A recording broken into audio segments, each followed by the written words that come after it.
বন্ধুরা, তোমরা সবাই কেমন আছো? আশা করছি সবাই খুব ভালো আছো। আর আমার খবর কি বলবো, আমার তো অনেক দিন ধরে শরীর খারাপ, তার মধ্যে মায়ের শরীর খারাপ, সমস্তটা নিয়ে একেবারে একদম পুরো আমি ঘেটে ঘা হয়ে রয়েছি। তো এখন বাজে 6:15 সন্ধে। তো আমি এখন যাচ্ছি হসপিটাল। কেন যাচ্ছি, কিসের জন্য যাচ্ছি, কার জন্য যাচ্ছি, সবটাই তোমাদেরকে বলবো। প্লিজ একটু তোমরা পাশে থাকো। তো চলো, পরে কথা হচ্ছে।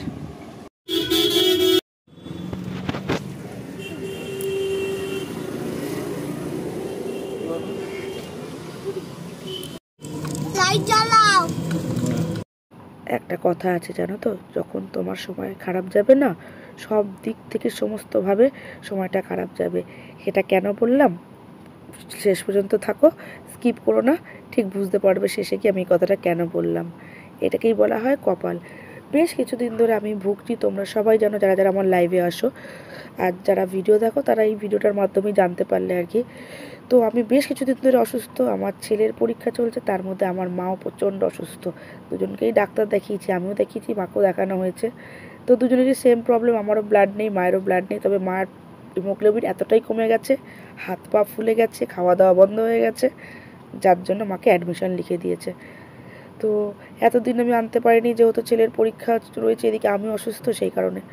তো আজকে নিয়ে এসেছিলাম ভর্তি করতে, কারণটা অতিরিক্ত বাড়াবাড়ি পর্যায়ে পৌঁছে গেছিলো। তো দেখতেই পাচ্ছ ওনারা স্ট্রেচারে করে দোতলায় নিয়ে যাচ্ছে ওকে, মাকে অ্যাডমিশনের জন্য বেডে দেবে বলে। আর পুকুকে তো কার কাছে রেখে আসবো, বাধ্য হয়ে পুকুকে তো আনতেই হয়েছে, আর পুকু হচ্ছে বাড়ির গার্জেন। দেখো, সাথে সাথে সবার আগে আগে যাচ্ছে। তো দেখতেই পাচ্ছ যে মাকে বেডে দিয়ে দিয়েছে। এই অবধি তো সবটাই ঠিক আছে। এরপর দেখো সিস্টাররা চলেও আসবে, এসে মাকে চেক আপ করে নেবে, পালস, অক্সিজেন যা যা দেখার আর কি দেখে নিয়েছে। তার মধ্যে ডাক্তারবাবুও চলে এসেছেন, ডাক্তারবাবুর সাথে কথাবার্তা আমাদের কমপ্লিট। তো মুশকিলটা হয়েছে এর পরের ঘটনাটা হচ্ছে, মাকে যে ব্লাড দিতে হবে, আমার সাথে কথা হয়েছিল যে এখান থেকে ওরা ব্যবস্থা করে দেবে ব্লাডের, কিন্তু সেখানে কোনো ব্লাডের ব্যবস্থা হলো না। কারণ আমার কাছে দেখো কেউ নেই বাড়িতে যে ব্লাডটা আমরা আনতে যেতে পারবো। তো সেই হিসাবে কথা বলেই আমি এখানে এসেছিলাম। কিন্তু মুশকিলটা হচ্ছে, সবাই জানো যে আমাদের এখন দীঘায় জগন্নাথ দেবের মন্দির প্রতিষ্ঠা হবে।